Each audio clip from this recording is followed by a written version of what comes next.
Assalamualaikum, jangan lupa like, komen, dan support channel aku. Makasih.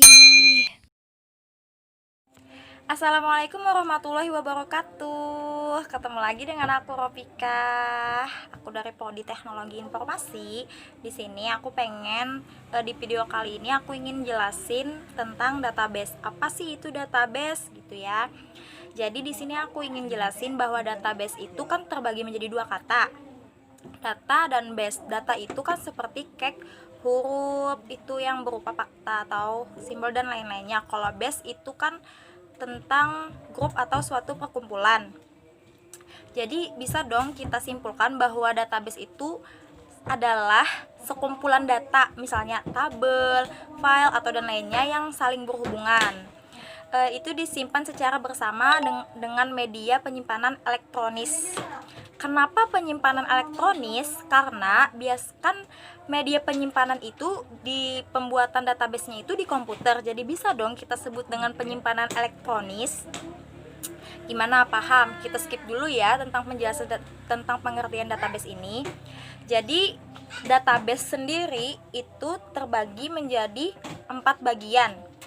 Jadi di sini ada nama database, tabel, ada juga file atau isi yang ada dalam tabel tersebut. Juga ada tipe data dari tabel, misalnya string, integer, chord, dan lain-lain gitu ya. Jadi kita bisa ibaratkan database itu sebagai lemari yang bisa kita simpan, yang bisa kita menyimpan dokumen gitu ya. Misalnya misalkan nih data satu data, misalnya data sekolah. Jadi jika sekolah memiliki sebuah lemari untuk menyimpan data-data, maka yang pasti semua tentang sekolah itu seperti data siswa, data guru, data kelas, data pegawai atau mata pelajaran atau dan lainnya. Setiap data itu dikelompokkan kan sesuai jenisnya. Data siswa, data guru. Nah, data siswa kan itu ada saling berhubungan seperti nama siswa, tanggal lahir siswa, alamat siswa gitu ya. Nah, gitu. Kita di sini mengenal penyimpanan data secara elektronis. Jadi ada database itu kan dari komputer, terus dari software gitu ya. Misalnya lemari kan terbuat dari kayu, dan database sendiri itu penyimpannya dari hard disk dari sebuah komputer. Jadi gitu konsepnya. Jadi konsepnya itu misalnya lemari itu diibaratkan dengan database, sedangkan data siswa itu adalah tabel. Jadi isi dari siswa misalnya nama, tanggal lahir, alamat siswa itu bisa dibilang sebagai file atau isi tabel tersebut gitu. Jadi fungsi database di sini itu untuk mempermudah kita menyimpan data, mengelola data, mengupdate data, memproses data gitu ya. Jadi sistem yang sudah memakai database ini setiap sistem itu pasti memakai database gitu ya. Bagaimana dia tidak memakai database, gimana dia menyimpannya gitu ya. Misalnya aja seperti kita nih, seperti siswa yang pakai jalur beasiswa KIP gitu ya.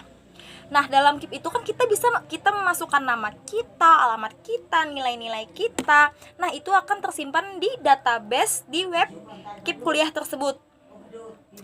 Jadi, pentingkah database untuk kita? Sangat-sangat penting. Jadi, setiap pembuatan APK seperti Facebook, Instagram, dan lain-lain, itu semuanya tersebut memiliki sistem database.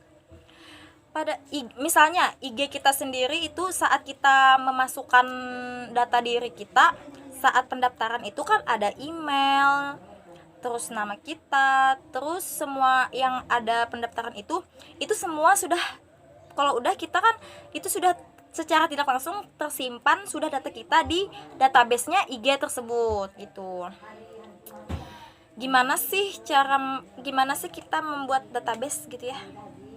Itu kalau yang aku baca-baca sih itu bisa dibuat di Microsoft Access atau Oracle.